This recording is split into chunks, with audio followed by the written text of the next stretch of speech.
당장 나가. 내가 몇 번을 말했어. 최태수는 사위 집 현관문 앞에서 들려오는 고함 소리에 걸음을 멈췄습니다. 분명 사위 강동혁의 목소리였죠. 하지만 평소 듣던 그 공손한 톤이 아니었습니다. 제발 오빠, 나 정말 잘못한 거 없어. 딸 민지의 떨리는 목소리가 이어졌습니다. 쾅! 무언가 벽에 부딪히는 소리. 태수는 더 이상 망설이지 않고 비밀번호를 눌렀습니다. 문이 열렸고 거실로 들어서는 순간 눈앞에 펼쳐진 광경은 믿을 수 없는 것이었습니다.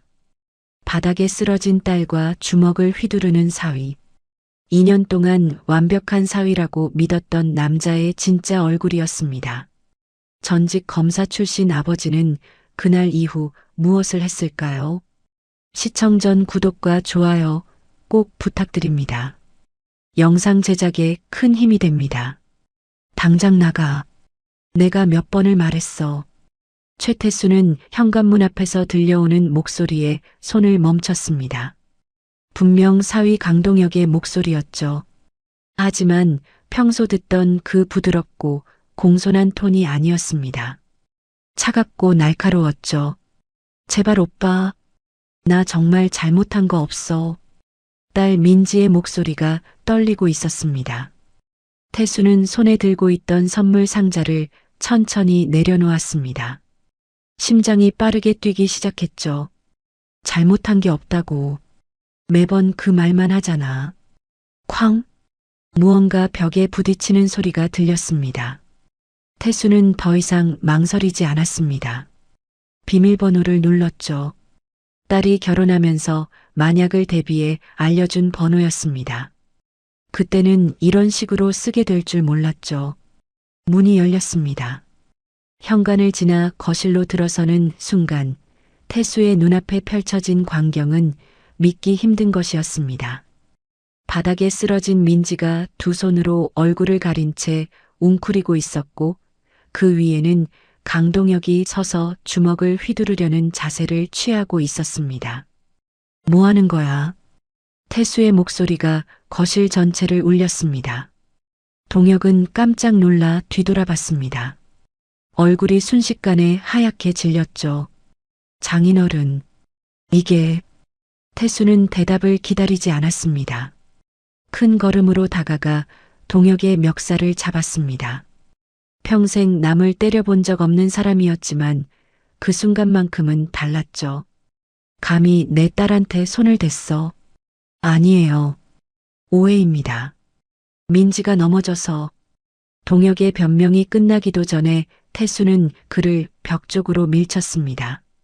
그리고 바닥에 쓰러진 딸에게 다가갔습니다. 민지의 왼쪽 눈 아래가 퉁퉁 부어 있었고 입술이 터져서 피가 흐르고 있었습니다. 민지야, 괜찮아. 딸은 아버지를 보자 눈물을 터뜨렸습니다. 하지만 말은 하지 못했죠. 그저 고개만 가로저었습니다. 아빠가 왔어. 이제 괜찮아. 태수는 재빨리 휴대폰을 꺼내 119에 전화를 걸었습니다. 동혁은 벽에 기댄 채 서 있었습니다. 도망가지도 못하고 말도 못한 채 그저 떨고만 있었죠. 여보세요. 구급차 보내주세요. 강남구 대치동. 통화하는 동안에도 태수의 눈은 딸에게서 떠나지 않았습니다. 민지의 팔에는 시퍼런 멍자국이 여러 개 보였습니다. 목에도 손자국 같은 게 남아 있었죠. 이게 오늘 처음이 아니라는 걸 직감적으로 알 수 있었습니다. 구급차는 10분 만에 도착했습니다. 구급대원들이 민지를 들것에 옮기는 동안 태수는 동혁을 노려봤습니다. 너 움직이지 마. 내가 병원 다녀올 때까지 이 집에서 한 발짝도 나가지 말라고. 동혁은 고개를 끄덕였습니다. 이미 모든 게 끝났다는 걸 아는 표정이었죠. 구급차 안에서 민지는 계속 아버지 손을 잡고 있었습니다. 힘없이 떨리는 손이었죠. 태수는 그 손을 꽉 쥐었습니다. 민지야, 아빠한테 말해줄 수 있겠니? 언제부터였어? 민지는 눈을 감았습니다. 대답하고 싶지 않은 표정이었습니다. 하지만 태수는 기다렸습니다. 재촉하지 않았죠. 아빠, 미안해. 왜 사과를 하니? 잘못한 건 내가 아니잖아. 나 때문에 아빠가 힘들어질까봐. 딸의 목소리는 점점 작아졌습니다. 태수는 가슴이 무너지는 것 같았습니다. 얼마나 오래 혼자 견뎠을지 상상만 해도 견딜 수 없었죠. 이제 아무 걱정하지 마. 아빠가 다 해결할게. 구급차가 병원 응급실에 도착했습니다. 의료진이 재빨리 민지를 옮겼고 태수는 그 뒤를 따라갔습니다. 응급실 불빛이 차갑게 빛나고 있었죠. 보호자분이시죠? 잠시 밖에서 기다려주세요. 간호사의 말에 태수는 고개를 끄덕였습니다. 하지만 발이 떨어지지 않았죠. 유리문 너머로 딸이 침대에 누운 모습이 보였습니다. 의사들이 분주하게 움직이고 있었습니다. 30분이 지났을까요? 담당 의사가 밖으로 나왔습니다. 40대 후반으로 보이는 남자 의사였습니다. 보호자분이십니까? 네. 제가 아버지입니다. 의사는 차트를 보며 말했습니다. 따님 상태가 심각합니다. 외상만 해도 여러 곳인데 더 큰 문제는 의사가 말을 멈췄습니다. 태수는 불안한 마음으로 물었습니다. 뭐가 문제입니까? 엑스레이를 찍어봤는데요. 오래된 골절 흔적이 여러 군데 보입니다. 골절이요. 네. 최소 1년은 된 것 같습니다. 갈비뼈 2곳, 왼쪽 팔뚝 1곳, 그리고 손목에도 금이 갔던 흔적이 있어요. 태수의 손이 떨렸습니다. 1년이라는 말이 귀에 계속 맴돌았죠. 그게 어떻게 된 건지 의사는 조심스럽게 말했습니다. 제 경험상으로는 가정폭력 피해자들에게서 자주 보는 패턴입니다. 혹시 따님이 최근에 다른 병원을 방문한 적이 있으신지요? 태수는 고개를 저었습니다. 아니, 정확히는 몰랐습니다. 딸이 병원에 갔는지 안 갔는지조차 확인하지 않았던 거죠. 잘 모르겠습니다. 제가 너무 무관심했나 봅니다. 자책하지 마세요. 지금이라도 아셨으니 다행입니다. 따님을 입원시켜서 정밀 검사를 해야 할 것 같은데요. 그렇게 해주세요. 비용은 상관없으니 최선을 다해 주십시오. 의사가 고개를 끄덕이고 돌아갔습니다. 태수는 복도 벤치에 주저앉았습니다. 두 손으로 얼굴을 감쌌죠. 대체 언제부터였지? 왜 몰랐을까? 신호가 있었을 텐데 왜 알아채지 못했을까? 후회가 밀려왔습니다. 하지만 지금은 후회할 시간이 아니었습니다. 해야 할 일이 있었죠. 태수는 주머니에서 휴대폰을 꺼내 비서에게 전화를 걸었습니다. 예. 회장님, 민지 최근 2년간 병원 기록 전부 받아와. 건강보험공단에 조회 요청하면 돼. 알겠습니다. 그리고 강동혁. 그놈 신상정보 전부 조사해. 24시간 안에 내 책상에 올려놔. 무슨 일이십니까? 태수는 잠시 침묵했습니다. 그리고 천천히 말했습니다. 내 사위가 내 딸을 때렸어. 1년 넘게. 전화 너머로 비서가 숨을 들이마시는 소리가 들렸습니다. 즉시 진행하겠습니다. 태수는 전화를 끊고 병실로 돌아갔습니다. 민지는 잠들어 있었습니다. 평화로운 얼굴이었죠. 태수는 딸의 손을 잡고 앉았습니다. 미안하다. 민지야. 아빠가 너무 늦게 알았구나. 하지만 이제는 아빠가 싸울게. 내가 겪은 고통 하나도 빠짐없이 되갚아줄 거야. 이틀이 지났습니다. 민지는 병원 침대에 누워 천장을 바라보고 있었습니다. 눈가가 빨갛게 부어 있었죠. 민지야. 딸이 고개를 돌렸습니다. 아버지를 보자 또 눈물이 흘렀습니다. 아빠, 창피해. 뭐가 창피하니? 내가 잘못한 게 없는데. 태수는 딸의 손을 잡았습니다. 너무 말라서 뼈만 만져졌습니다. 언제 이렇게 살이 빠졌을까요? 의사 선생님이 그러시던데 오래된 상처들이 있다고 하더구나. 민지는 고개를 돌렸습니다. 대답하고 싶지 않다는 표정이었죠. 민지야, 아빠한테 말해줘. 언제부터였니? 잠시 침묵이 흘렀습니다. 민지는 천천히 입을 열었습니다. 결혼하고 6개월쯤 지났을 때부터였어요. 6개월? 그럼 1년 반 동안. 네. 태수는 숨이 막혔습니다. 1년 반이나 혼자 견뎠다는 말이 믿기지 않았습니다. 왜 말하지 않았니? 아빠한테 왜? 민지가 아버지를 봤습니다. 눈물이 그득했죠. 동혁 오빠가 그랬어요. 만약 누구한테라도 말하면 아빠 법조계 경력을 다 무너뜨리겠다고. 자기 아버지가 건설업계에서 얼마나 힘이 있는지 아냐고. 온갖 비리를 제보해서 변호사 자격까지 박탈시킬 수 있다고 했어요. 태수는 주먹을 꽉 쥐었습니다. 손톱이 손바닥을 파고들었지만 아프지 않았습니다. 그래서 참았구나. 아빠가 평생 쌓아온 거잖아요. 나 때문에 무너질 수는 없었어요. 바보야. 경력이 중요한 게 아니라 내가 중요한 거야. 민지는 고개를 저었습니다. 아빠한테 실망시키고 싶지 않았어요. 전직 검사 출신 최태수의 딸이 이런 꼴로 살고 있다는 게 알려지면 아빠 체면이 어떻게 돼요? 체면이 뭐가 중요하니? 내 딸이 맞고 사는데. 태수의 목소리가 커졌습니다. 복도에서 간호사가 문을 열고 들여다봤습니다. 태수는 손을 들어 괜찮다는 신호를 보냈죠. 미안해 아빠. 내가 잘못했어. 내가 왜 사과를 하니? 잘못한 건 그놈이지. 태수는 딸의 머리를 쓰다듬었습니다. 민지는 아버지 품에 얼굴을 묻었습니다. 2년 만에 처음으로 안전하다고 느꼈죠. 이제 다 말해줄 수 있겠니? 어떻게 시작됐는지. 민지는 천천히 고개를 끄덕였습니다. 그리고 입을 열었습니다. 처음엔 작은 일이었어요.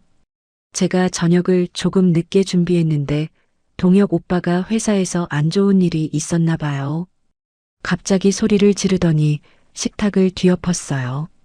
태수는 가만히 들었습니다. 끼어들지 않았죠. 그날 밤에 사과했어요. 무릎까지 꿇으면서 다시는 그러지 않겠다고. 저도 한 번의 실수라고 생각했죠. 하지만 민지의 목소리가 떨렸습니다. 한 달 후에 또 그랬어요. 제가 설거지하다가 그릇을 깼는데 그게 오빠가 아끼던 머그컵이었어요. 그때 처음으로 저를 밀쳤어요. 벽에 부딪혀서 팔목을 삐끗했죠. 첫 번째 골절이구나. 네. 병원에 갔는데 의사 선생님이 물어보시더라고요. 어떻게 다쳤냐고. 저는 넘어졌다고 거짓말했어요. 태수는 눈을 감았습니다. 그때 의사가 신고했더라면 이렇게까지 되지 않았을 텐데. 그 후로는요. 점점 심해졌어요. 작은 일에도 화를 내고 물건을 던지고 소리를 지르고 그러다가 결국 저를 때리기 시작했죠. 민지는 자신의 팔을 봤습니다. 멍자국이 여러 개 있었습니다. 갈비뼈가 부러진 건 작년 겨울이었어요.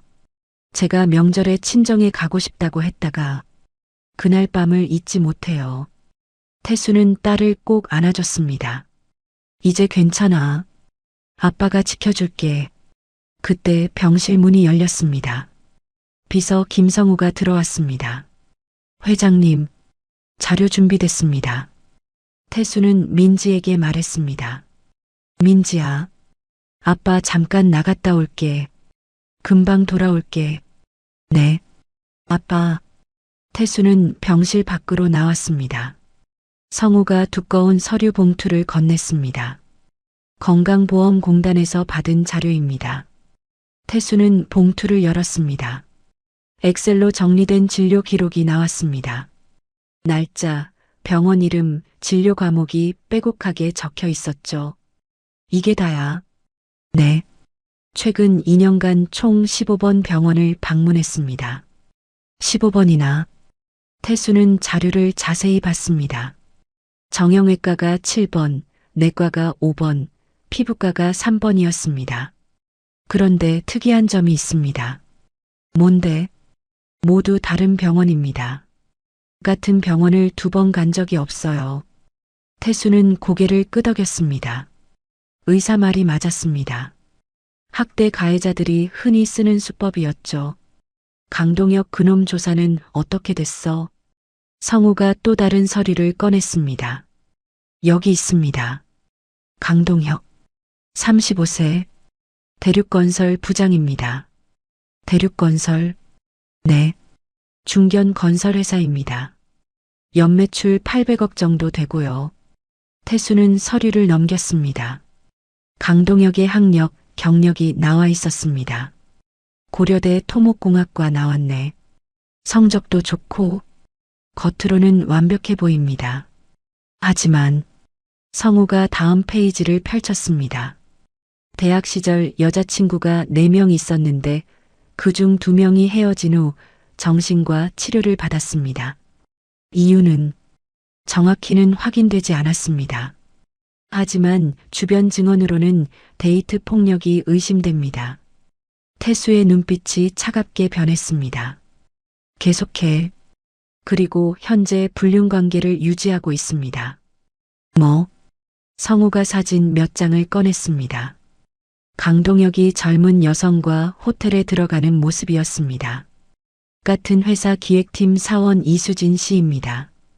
6개월 전부터 관계를 유지하고 있는 것으로 확인됩니다. 태수는 사진을 구겨버렸습니다. 손이 떨렸습니다. 이 계좌식이 계좌 내역도 더 있습니다. 성우가 재무자료를 펼쳤습니다. 강동혁 씨 명의로 된 오피스텔이 있습니다. 강남역 근처인데 매달 관리비 포함 180만 원씩 나가고 있어요. 그곳에서 만나는군. 네. 그리고 이수진 씨 통장에 매달 150만 원씩 입금되고 있습니다. 태수는 서류를 탁자에 내려놓았습니다. 너무 화가 나서 손이 떨렸죠. 대륙건설은 어떤 회사야? 성우가 노트북을 열었습니다. 중견기업입니다. 주요 사업이 화면을 보여줬습니다. 태수는 눈을 크게 떴습니다. 재개발 사업이 주력이네. 네. 현재 진행 중인 프로젝트가 3개 있습니다. 총 사업비 2천억 규모고요. 태수는 고개를 끄덕였습니다. 뭔가 생각이 떠올랐죠. 인허가는 어떻게 받았어? 성우가 자료를 찾았습니다. 구청장이 직접 승인했습니다. 작년 말에요. 구청장 이름이 뭐야? 박준영입니다. 태수는 미소를 지었습니다. 차가운 미소였죠. 박준영. 내가 검사 시절에 뇌물 받다가 걸릴 뻔한 사람이지. 네, 맞습니다. 그때 제보자가 갑자기 진술을 번복해서 무혐의 처분됐었지. 성우도 이해했습니다. 혹시 대륙건설이 조사해봐. 구청장한테 뭘 줬는지 24시간 안에 결과 올려. 알겠습니다. 그리고 한 가지 더. 네. 강동혁 그놈이 회사에서 맡은 프로젝트 전부 조사해. 자재 구매, 하도급 업체 선정, 공사비 집행 내역. 전부 다. 혹시 횡령을 의심하십니까? 건설업계에서 깨끗한 놈이 어디 있어. 파면 나와. 즉시 진행하겠습니다. 태수는 병실로 돌아갔습니다. 민지는 여전히 침대에 누워 있었습니다. 아빠, 다녀왔어요. 응, 민지야. 조금만 참아. 아빠가 다 정리할게. 다음 날 오전, 태수는 사무실에서 성우를 불렀습니다. 회장님, 결과 나왔습니다. 빨랐네. 밤새 조사했습니다. 성우가 자료를 펼쳤습니다. 먼저 구청장 박준영 관련입니다. 작년에 대륙건설이 재개발 인허가를 받기 직전에 박준영 아들이 미국 유학을 갔습니다. 그래서 유학 비용이 1억 5천입니다. 하지만 박준영 재산으로는 불가능한 금액이죠. 대륙건설이 됐구나. 정확한 증거는 없지만 정황상 그렇습니다. 태수는 고개를 끄덕였습니다. 강동혁 횡령건은 확실합니다. 성우가 다른 서류를 꺼냈습니다. 강동혁이 담당한 신월동 재개발 프로젝트가 있습니다. 작년부터 올해까지 진행됐는데요. 계속해 자재 구매 과정에서 특정 업체하고만 거래했습니다. 그 업체 대표가 강동혁 대학 동기고요. 리베이트를 받았다는 거지. 네. 업체 대표 통장에서 강동혁한테 매달 500만 원씩 송금한 기록이 있습니다. 1년이면 6천만 원이네. 그리고 더 있습니다. 성우가 사진을 보여줬습니다. 하도급 업체 선정 과정에서도 문제가 있습니다. 입찰 과정이 공정하지 않았어요. 특정 업체가 항상 선정됐는데 그 업체도 강동혁이 개입한 정황이 있습니다. 얼마나 빼돌렸어? 대략 3억 정도로 추정됩니다. 태수는 서류를 덮었습니다. 좋아. 이 정도면 횡령죄로 기소하기 충분해. 그런데 회장님, 왜? 대륙건설 대표가 강일성 씨인데 강동혁의 아버지입니다. 그건 알아. 강일성 대표가 최근 자금 압박을 받고 있습니다. 어떻게? 성우가 또 다른 자료를 펼쳤습니다. 은행 대출이 300억인데 올해 말만기가 도래합니다. 갚을 능력은 어려워 보입니다. 현금 흐름이 좋지 않거든요. 태수는 창밖을 바라봤습니다. 서울 시내가 한눈에 보였죠. 주거래 은행이 어디야? 신한은행입니다. 신한은행 강남지점장. 이름이 뭐였지? 조민수입니다. 민수? 내 후배지. 네. 사법연수원 동기로 알고 있습니다. 오늘 저녁에 만나자고 해. 알겠습니다. 그리고 대륙건설이 진행 중인 프로젝트. 인허가에 문제 있는 거 다 찾아내. 이미 확인했습니다. 역시 빠르네. 성우가 미소를 지었습니다. 신월동 재개발 프로젝트가 환경 영향평가를 제대로 받지 않았습니다. 서류상으로는 통과한 걸로 돼 있지만 실제로는 조작된 겁니다. 증거는 환경 영향평가 업체 직원이 내부 고발 준비 중입니다. 제가 접촉했습니다. 잘했어. 그리고 건축 허가 과정에서도 위법 사항이 있습니다. 용적률을 초과했는데 구청에서 눈 감아준 거죠. 박준영이 도와준 거네. 맞습니다. 태수는 책상을 두드렸습니다. 완벽해. 이제 움직일 준비가 됐어. 언제부터 시작하시겠습니까? 내일부터. 강동혁 그놈한테 직접 가야겠어. 그날 저녁 태수는 강동혁의 집으로 향했습니다. 성우와 경호원 2명을 대동했죠. 차가 아파트 앞에 멈췄습니다. 태수는 차에서 내려 건물로 들어갔습니다. 엘리베이터를 타고 15층으로 올라갔죠. 초인종을 눌렀습니다. 잠시 후 강동혁이 문을 열었습니다. 태수를 보자 얼굴이 하얗게 질렸죠. 장인어른. 태수는 대답하지 않고 안으로 들어갔습니다. 경호원들이 뒤따라 들어왔습니다. 동혁은 뒤로 물러섰습니다. 무슨 일로? 태수는 거실을 둘러봤습니다. 깔끔하게 정리된 공간이었습니다. 하지만 벽 한쪽에 이상한 자국이 보였죠. 페인트가 벗겨지고 움푹 들어간 자국이었습니다. 이게 뭐지? 태수가 그 자국을 가리켰습니다. 동혁은 대답하지 못했습니다. 민지 머리가 부딪힌 자국이야. 아닙니다. 제가 실수로. 거짓말하지 마. 태수의 목소리가 차가워졌습니다. 동혁은 입술을 깨물었습니다. 태수는 주머니에서 서류 뭉치를 꺼냈습니다. 동혁 앞에 던졌죠. 읽어봐. 동혁은 떨리는 손으로 서류를 집어들었습니다. 첫 페이지를 펼치자 병원 진료 기록이 나왔습니다. 이게 민지가 최근 2년간 다닌 병원 기록이야. 15번이나 병원에 갔더라. 동혁은 고개를 숙였습니다. 다음 페이지 넘겨봐. 두 번째 페이지에는 엑스레이 사진이 있었습니다. 골절 흔적이 선명하게 보였습니다. 갈비뼈 2곳, 팔뚝 1곳, 손목 2곳. 내가 한 짓이지. 장인어른, 저는 대답해. 내가 했어. 안 했어. 동혁은 무릎이 꺾였습니다. 바닥에 주저앉았습니다. 죄송합니다. 죄송하다고. 그 말로 끝이야. 태수는 다시 서류를 꺼냈습니다. 이번에는 사진이었습니다. 이건 뭐지? 사진에는 동혁이 젊은 여성과 호텔에 들어가는 모습이 찍혀 있었습니다. 네. 이건 이수진 씨, 너희 회사 기획팀 사원이지. 6개월째 만나고 있더라. 동혁은 아무 말도 하지 못했습니다. 태수는 또 다른 서류를 던졌습니다. 오피스텔 계약서야. 강남역 근처. 매달 180만 원씩 나가는데 거기서 만나지. 저는 정말. 그리고 이건 이수진 씨 통장 내역이야. 매달 150만 원씩 입금되더라. 내가 보낸 거지. 동혁은 완전히 무너졌습니다. 바닥에 엎드려 울기 시작했습니다. 용서해 주세요. 제가 잘못했습니다.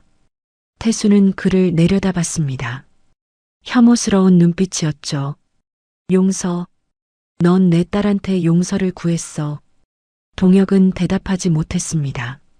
1년 반 동안 내 딸을 때리면서 단 한 번이라도 진심으로 사과했어. 태수는 동혁의 멱살을 잡았습니다. 벽으로 밀쳐 넣었습니다. 대답해. 안 했습니다. 왜? 제가 화가 나면 참을 수가 없었습니다. 태수는 동혁을 놓아줬습니다. 동혁이 바닥에 쓰러졌습니다. 너 같은 쓰레기가 어떻게 내 딸과 결혼할 생각을 했어? 동혁은 울면서 대답했습니다. 죄송합니다. 정말 죄송합니다. 태수는 주머니에서 마지막 서류를 꺼냈습니다. 이건 횡령 증거야. 내가 신월동 프로젝트에서 리베이트 받은 거. 다 여기 있어. 동혁의 얼굴이 더 하얗게 질렸습니다. 어떻게? 다 알아냈어. 내가 한 짓 하나하나 전부. 태수는 동혁 앞에 쪼그려 앉았습니다. 눈을 마주쳤죠. 지금부터 내 말 잘 들어. 동혁은 고개를 끄덕였습니다. 첫째, 민지랑 이혼해. 위자료는 5억. 한 푼도 깎지 마. 네, 그렇게 하겠습니다. 둘째, 다시는 내 딸 앞에 나타나지 마. 100m 안에도 오지 마. 알겠습니다. 셋째, 횡령건은 검찰에 고발할 거야. 각오해. 동혁이 얼굴을 들었습니다. 장인어른, 그것만은. 태수는 손을 들어 말을 끊었습니다. 협상은 없어. 내가 선택할 수 있는 건 아무것도 없어. 그리고 넷째, 태수는 일어섰습니다. 너희 회사 대륙건설, 진행 중인 프로젝트 전부 중단될 거야. 동혁의 눈이 커졌습니다. 그건 안 됩니다. 우리 회사가 망합니다. 알아. 그게 목적이야. 태수는 뒤돌아서서 현관으로 향했습니다. 장인어른, 제발. 동혁이 태수의 다리를 붙잡았습니다. 태수는 그를 차갑게 내려다봤습니다. 놓지 않으면 폭행죄로 고소할 거야. 동혁은 손을 놓았습니다. 태수는 문을 열고 나갔습니다. 경호원들이 따라 나왔죠. 복도를 걸으며 태수는 성호에게 말했습니다. 내일 아침부터 시작해. 검찰에 고발장 접수하고. 알겠습니다. 그리고 환경영향평가 조작건 국토부에 제보해. 네. 회장님. 태수는 엘리베이터에 올랐습니다. 문이 닫히며 동혁의 집이 시야에서 사라졌습니다. 이제 시작이야. 다음 날 오전 9시 대륙건설 본사는 평소와 다름없이 분주했습니다. 직원들이 출근해서 컴퓨터를 켜고 업무를 시작했죠. 동혁은 사무실에 앉아 멍하니 모니터를 보고 있었습니다. 어젯밤 한숨도 못 잤습니다. 장인의 말이 계속 머릿속을 맴돌았죠. 그때 기획팀 직원 하나가 급하게 들어왔습니다.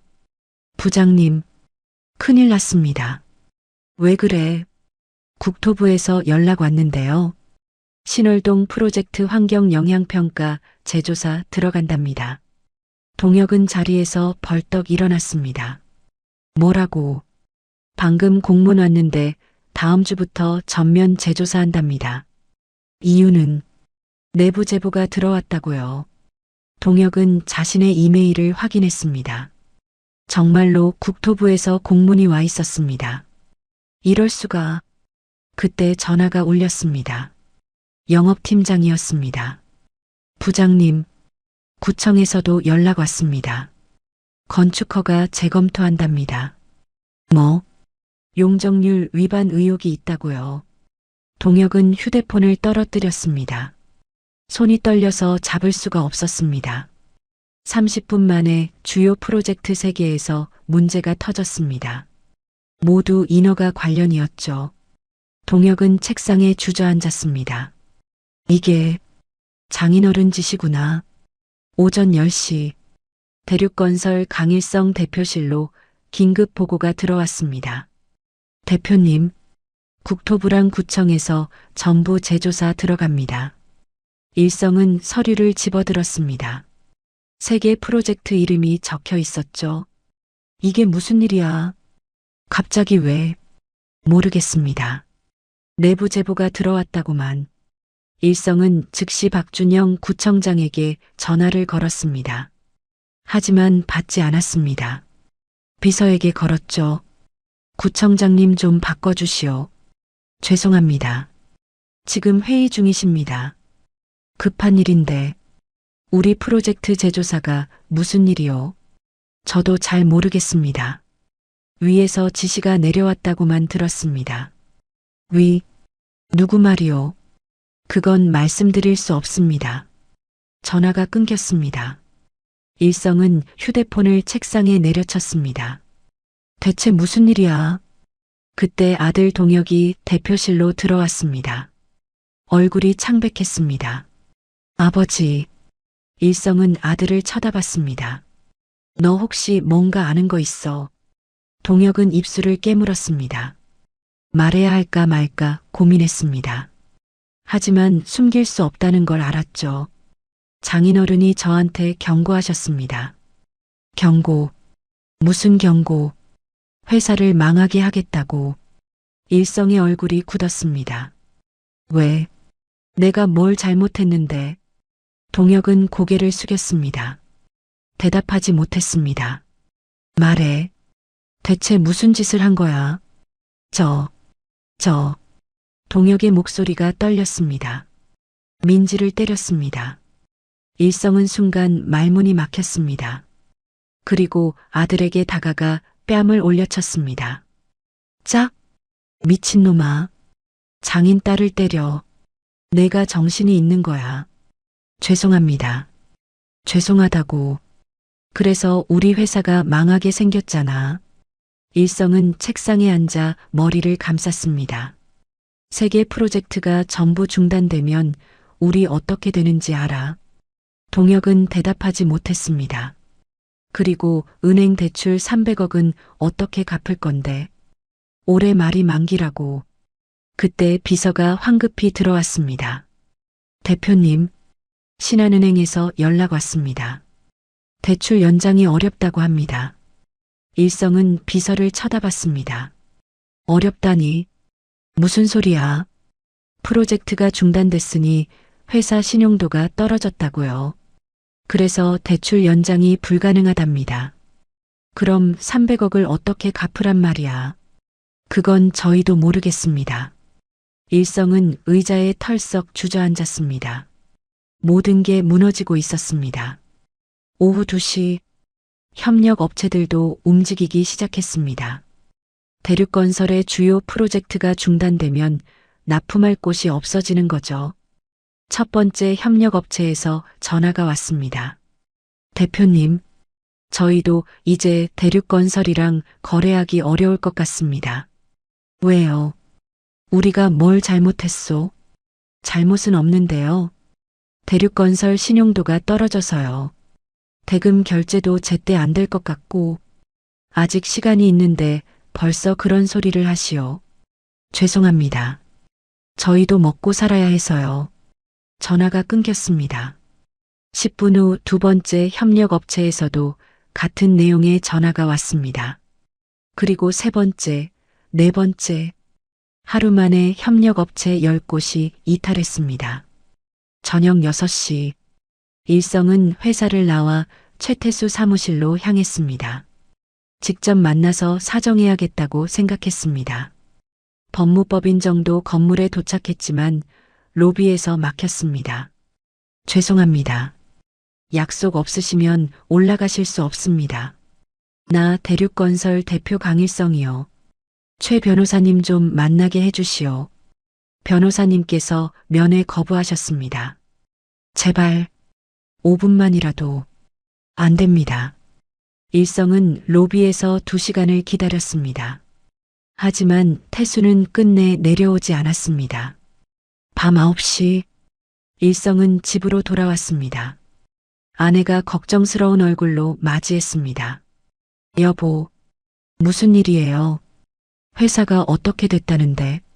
일성은 대답하지 않고 거실 소파에 주저앉았습니다. 동혁이가 무슨 짓을 한 거예요? 일성은 아내를 쳐다봤습니다. 민지를 때렸대. 아내의 얼굴이 하얗게 질렸습니다. 뭐라고요? 1년 넘게 맞고 살았대. 그래서 최 변호사님이 화가 난 거야. 세상에, 우리 회사 망해. 프로젝트 다 중단되고 은행도 돈 안 빌려주고. 일성의 목소리가 떨렸습니다. 30년 동안 쌓아온 게 하루 만에 무너지는구나. 다음 날 오전, 언론에 기사가 나기 시작했습니다. 대륙건설 주요 프로젝트 중단, 경영난 위기, 전직 검사 최태수 변호사 사위 폭행 의혹, 시댁회사 직격탄. 기사는 빠르게 퍼져나갔습니다. SNS에서도 화제가 됐죠. 대륙건설 주가는 하한가로 떨어졌습니다. 투자자들이 앞다투어 주식을 팔아치웠습니다. 일성은 회사에 출근했지만 할 수 있는 게 없었습니다. 직원들은 불안한 표정으로 복도를 배회했습니다. 구조조정 들어간대요. 정리해고 시작된대. 우리 회사 망하는 거 아니야. 속삭이는 소리가 여기저기서 들렸습니다. 오후 3시, 일성은 태수에게 마지막으로 전화를 걸었습니다. 이번에는 받았습니다. 최 변호사님, 일성의 목소리가 떨렸습니다. 뭐요? 태수의 목소리는 차갑고 무덤덤했습니다. 제발 한 번만 기회를 주십시오. 제 아들 잘못은 제가 책임지겠습니다. 어떻게 책임질 건데요? 이혼시키겠습니다. 그리고 아들을 회사에서 내보내겠습니다. 그러니 프로젝트를 다시 진행할 수 있게 해주십시오. 태수는 잠시 침묵했습니다. 그리고 천천히 말했습니다. 강 대표님, 저한테 회사가 뭐가 중요합니까? 하지만 내 딸이 1년 넘게 맞고 산 거에 비하면 회사는 아무것도 아니에요. 최 변호사님, 강 대표님, 아들이 내 딸한테 한 것을 생각하면 이 정도는 자비입니다. 전화가 끊겼습니다. 일성은 휴대폰을 놓지 못하고 한참을 들고 있었습니다. 모든 게 끝났습니다. 일주일이 지났습니다. 대륙건설은 빠르게 무너지고 있었습니다. 프로젝트가 중단된 후 매출이 70% 감소했습니다. 협력업체들도 줄줄이 이탈했죠. 납품을 해도 대금을 제때 받을 수 없다고 판단했습니다. 은행은 대출 회수를 시작했습니다. 300억 원을 갚으라는 통지서가 날아왔습니다. 일성은 자산을 처분하기 시작했습니다. 개인 부동산, 차량, 골프 회원권까지 모두 팔았습니다. 하지만 150억밖에 마련하지 못했습니다. 한편 태수는 수집한 증거들을 검찰에 제보했습니다. 동혁의 횡령 증거, 리베이트 수수 증거, 배임 증거까지 모든 자료를 넘겼습니다. 검찰은 즉시 수사에 착수했습니다. 일주일 만에 동혁을 소환했죠. 강동혁 씨, 출석 요구합니다. 동혁은 검찰 조사를 받으러 갔습니다. 기자들이 몰려들었습니다. 강동혁 씨, 횡령 혐의 인정하십니까? 부인과의 폭력은 사실입니까? 동혁은 고개를 숙인 채 검찰청 건물로 들어갔습니다. 조사는 6시간 동안 이어졌습니다. 동혁은 모든 것을 자백했습니다. 증거가 너무 확실해서 부인할 수도 없었죠. 횡령 금액이 3억 원이 넘습니다. 인정하십니까? 네. 인정합니다. 리베이트도 받았죠. 네. 그리고 부인에 대한 폭행도 인정하십니까? 동혁은 잠시 망설였습니다. 하지만 고개를 끄덕였습니다. 네. 제가 잘못했습니다.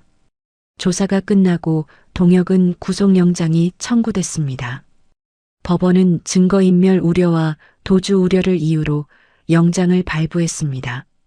동혁은 구치소로 향했습니다. 호송차 안에서 창밖을 바라봤습니다. 자유로운 세상을 마지막으로 보는 것 같았죠. 언론은 연일 이 사건을 보도했습니다. 재벌 사위 횡령 폭행 혐의로 구속. 대륙건설 사실상 파산 수순. 가정폭력 피해자였던 최민지 씨 회복 중. 기사마다 동혁을 비난하는 댓글이 쏟아졌습니다. 저런 쓰레기가 사람이야. 평생 감옥에서 썩어야 해. 부인한테 맞은 만큼 맞아야지. 동혁의 인생은 완전히 무너졌습니다. 대륙건설도 결국 법정 관리에 들어갔습니다. 직원들은 정리해고됐고 회사 건물도 경매에 넘어갔습니다. 일성은 모든 것을 잃었습니다. 30년 동안 쌓아온 회사, 재산, 명예 모두 사라졌습니다. 어느 날 저녁, 일성은 태수를 찾아갔습니다. 법무법인이 아닌 민지가 입원한 병원으로 갔습니다. 복도에서 태수를 만났습니다. 태수는 병실에서 나오는 길이었죠. 최 변호사님, 일성의 목소리는 힘없었습니다. 무슨 일이십니까? 태수의 목소리는 여전히 차가웠습니다. 용서를 구하러 왔습니다. 저한테요? 아니요. 따님한테요. 일성은 고개를 깊이 숙였습니다. 제 아들이 저지른 일, 부모로서 책임을 통감합니다. 따님께 직접 사과하고 싶습니다. 태수는 잠시 생각했습니다. 그리고 고개를 저었습니다. 안 됩니다. 제발. 제 딸은 이제 겨우 마음의 평화를 찾아가고 있습니다. 강 대표님을 만나면 다시 그때 기억이 떠오를 거예요.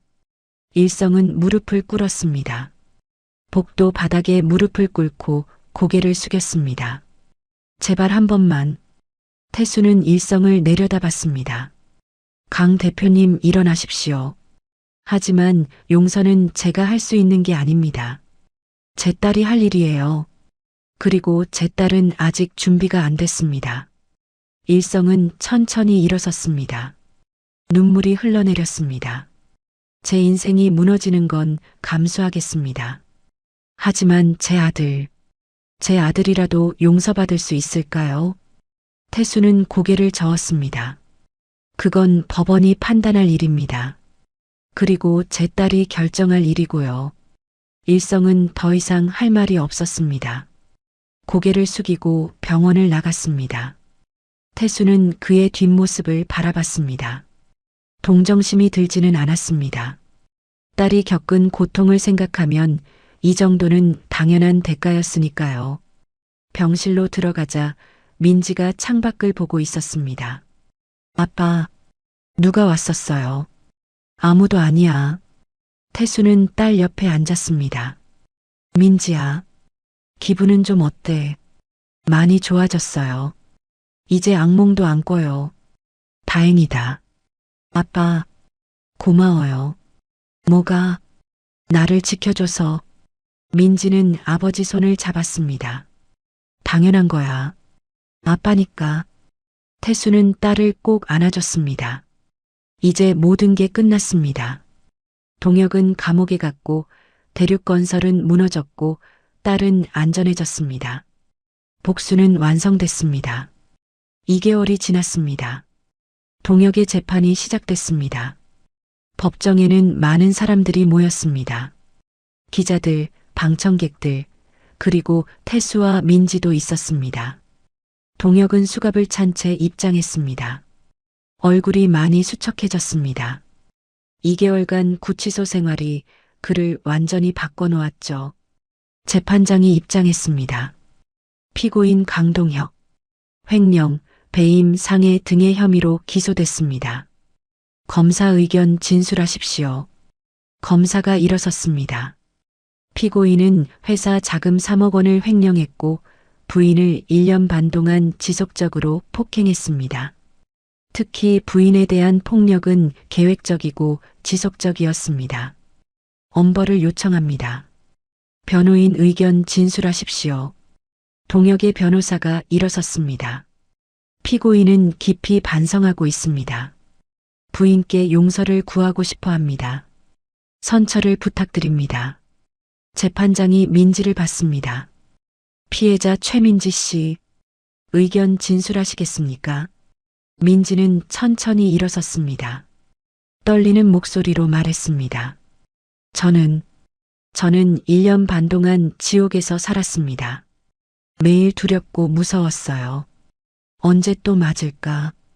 언제 또 화를 낼까? 그 생각만 했습니다. 민지의 눈에서 눈물이 흘렀습니다. 저는 아무 잘못도 하지 않았어요. 그런데 왜 맞아야 했는지 모르겠어요. 왜 참아야 했는지도 모르겠어요. 동혁은 고개를 숙이고 있었습니다. 이제는 그 사람이 무서워요. 용서할 수 없어요. 평생 기억될 거예요. 민지는 앉았습니다. 태수가 딸의 손을 잡아줬습니다. 재판은 3차례 더 진행됐습니다. 증인신문, 증거조사, 최후 진술까지 모든 절차가 끝났습니다. 마지막 재판날, 재판장이 판결문을 읽기 시작했습니다. 피고인 강동혁은 회사 자금을 횡령하고 부인을 지속적으로 폭행했습니다. 특히 부인에 대한 폭력은 가정폭력처벌법을 위반한 중대한 범죄입니다. 재판장이 잠시 멈췄습니다. 피고인의 범행은 계획적이고 지속적이었으며 피해자에게 씻을 수 없는 상처를 남겼습니다. 따라서 엄벌이 필요하다고 판단합니다. 주문. 피고인 강동혁을 징역 5년에 처한다. 법정이 술렁였습니다. 동혁은 무너져 내렸습니다. 또한 피해자에게 위자료 5억 원을 지급하라. 재판장이 망치를 쳤습니다. 재판이 끝났습니다. 동혁은 교도관에게 끌려나갔습니다. 민지를 한번 보려고 했지만 민지는 고개를 돌렸습니다. 법정 밖으로 나오자 기자들이 몰려들었습니다. 최민지 씨, 판결에 만족하십니까? 민지는 대답하지 않았습니다. 태수가 딸을 감싸 안으며 말했습니다. 더 이상의 질문은 사양하겠습니다. 최 변호사님, 한 말씀 해주십시오. 태수는 잠시 멈췄습니다. 그리고 카메라를 봤습니다. 가정폭력은 범죄입니다. 참으면 안 됩니다. 꼭 신고하십시오. 그리고 주변에 도움을 요청하십시오. 태수와 민지는 법원을 나왔습니다. 차에 타자 민지가 말했습니다. 아빠, 이제 끝난 거예요. 응, 이제 끝났어. 정말 끝난 거죠. 태수는 딸을 안아줬습니다. 진짜 끝났어. 이제 새로 시작하는 거야. 민지는 아버지 품에서 울었습니다. 하지만 이번 눈물은 달랐습니다. 슬픔이 아닌 해방감이었습니다. 일주일 후 민지는 병원에서 퇴원했습니다. 태수가 준비한 작은 집으로 이사했습니다. 집은 경기도 파주에 있었습니다. 조용한 주택가였죠. 민지는 집을 둘러봤습니다. 아빠, 여기 너무 좋아요. 마음에 들어. 다행이다. 혼자 살기 딱 좋아요. 혼자 아니야. 아빠가 매주 올 거니까. 민지는 미소를 지었습니다. 오랜만에 진심으로 웃는 얼굴이었습니다. 아빠, 나 이제 뭐 하고 살까? 천천히 생각해. 급할 거 없어. 은행은 그만뒀으니까. 원래 하고 싶었던 거 있어. 민지는 창밖을 봤습니다. 글을 쓰고 싶었어요. 소설이나 수필 같은 거요. 그래. 좋지.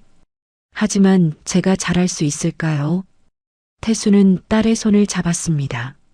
민지야, 내가 하고 싶은 거면 뭐든 잘할 수 있어. 아빠가 믿어. 민지는 고개를 끄덕였습니다. 고마워요. 아빠, 그날부터 민지는 글을 쓰기 시작했습니다. 자신의 이야기를 글로 풀어냈습니다. 처음에는 힘들었습니다. 그때 기억이 떠올라서 울기도 했습니다. 하지만 쓸수록 마음이 가벼워졌습니다. 3개월 후, 민지는 첫 원고를 완성했습니다. 제목은 다시 봄이었습니다.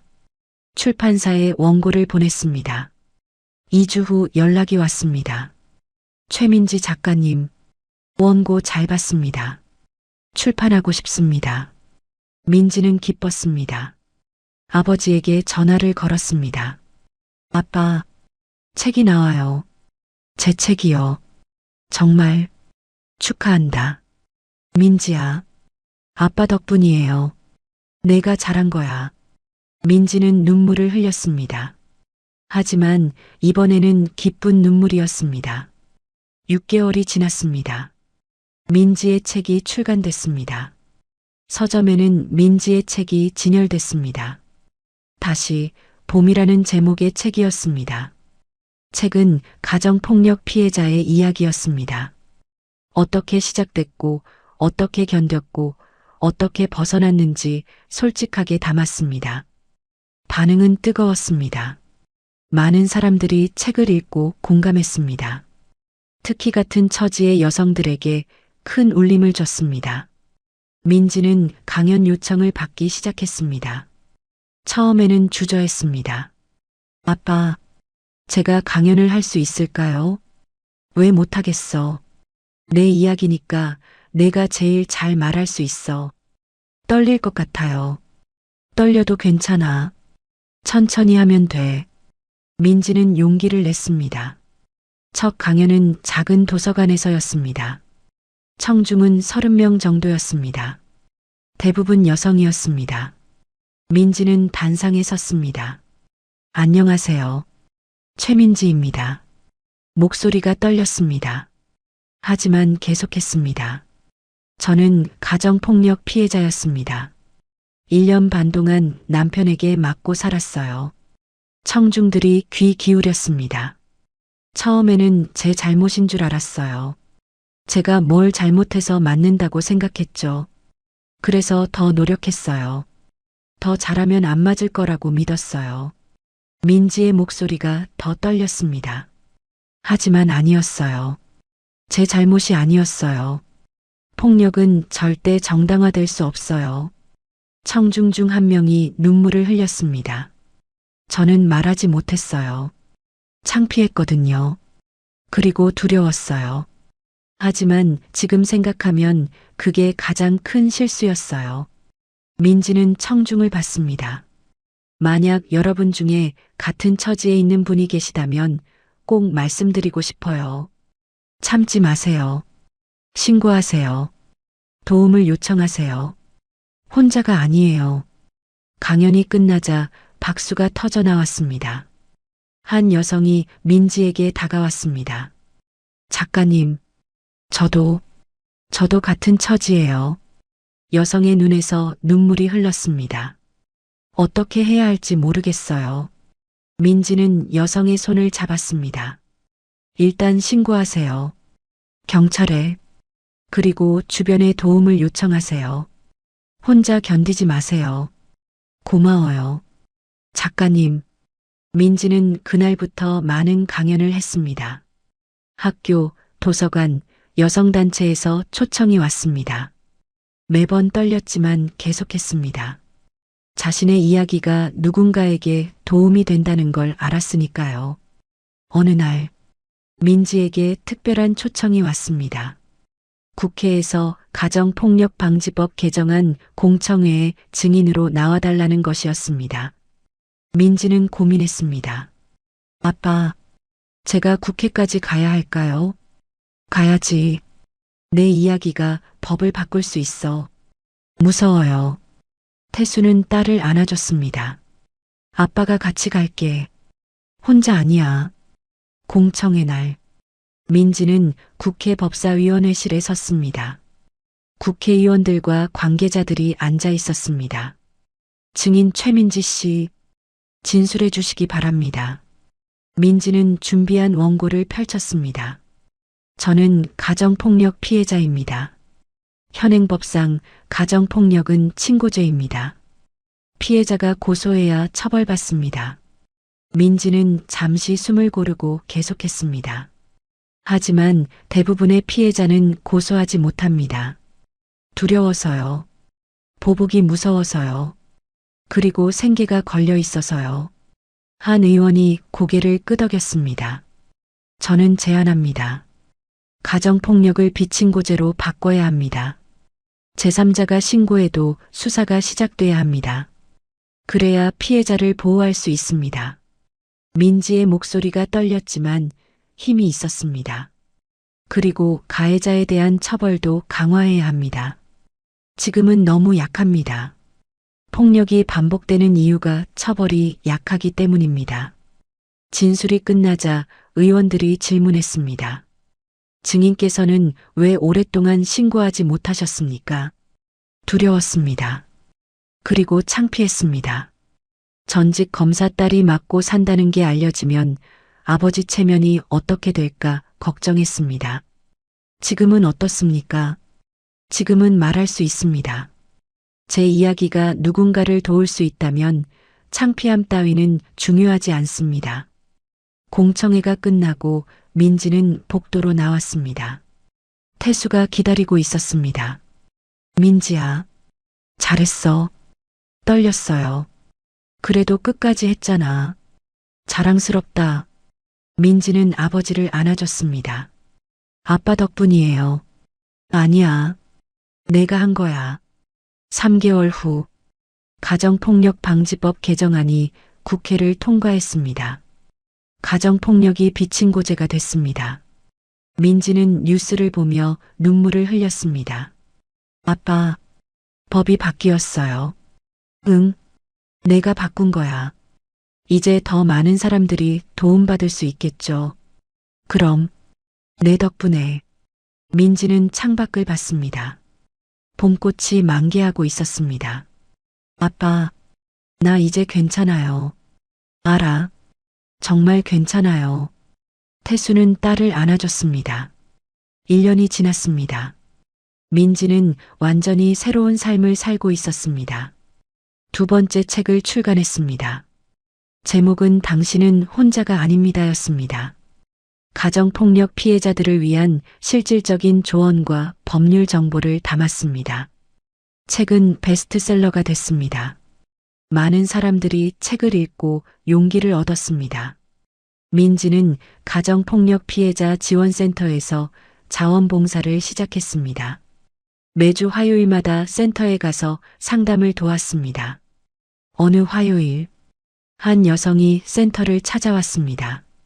30대 초반으로 보이는 여성이었습니다. 저, 도움이 필요해서요. 여성의 목소리가 떨렸습니다. 앉으세요. 천천히 말씀하세요. 민지가 부드럽게 말했습니다. 제 남편이 저를 때려요. 여성이 눈물을 흘렸습니다. 언제부터였어요? 6개월 전부터요. 처음에는 가끔이었는데 이제는 매주예요. 민지는 여성의 손을 잡았습니다. 신고는 하셨어요. 못했어요. 무서워서요. 남편이 더 화낼까봐요. 민지는 자신의 이야기를 했습니다. 저도 그랬어요. 1년 반 동안 참았어요. 하지만 참으면 안 돼요. 더 심해질 뿐이에요. 어떻게 해야 하죠? 일단 신고하세요. 경찰에. 그리고 보호시설로 가세요. 여기서 도와드릴 수 있어요. 여성은 고개를 끄덕였습니다. 고마워요. 작가님, 책 읽었어요. 그래서 용기를 냈어요. 민지는 미소를 지었습니다. 잘하셨어요. 지금이 가장 중요한 순간이에요. 민지는 여성을 경찰서까지 동행했습니다. 신고를 마치고 보호시설로 안내했습니다. 집으로 돌아오는 길, 민지는 뿌듯했습니다. 자신의 경험이 누군가를 도왔다는 게 기뻤습니다. 그날 저녁, 태수가 민지 집에 왔습니다. 함께 저녁을 먹었습니다. 민지야, 오늘 어땠어? 좋았어요. 한 분을 도와드렸어요. 그래, 잘했네. 아빠, 나 이제 진짜 괜찮아요. 태수는 딸을 봤습니다. 알아. 내 얼굴 보면 알아. 예전에는 악몽도 자주 꾸고 무서웠는데 이제는 안 그래요. 다행이다. 민지는 창밖을 봤습니다. 그때 일이 없었으면 지금의 내가 없었을 거예요. 무슨 말이야. 물론 그때는 힘들었지만 그 경험이 저를 강하게 만들었어요. 그리고 다른 사람들을 도울 수 있게 해줬어요. 태수는 고개를 끄덕였습니다. 그래, 넌 정말 강해졌어. 아빠 덕분이에요. 아빠가 지켜줘서. 태수는 딸의 손을 잡았습니다. 앞으로도 계속 지켜줄게. 고마워요. 아빠. 두 사람은 함께 차를 마셨습니다. 편안한 침묵이 흘렀습니다. 어느 봄날, 민지는 첫 강연회를 열었습니다. 큰 강당이었습니다. 500명이 넘는 청중이 왔습니다.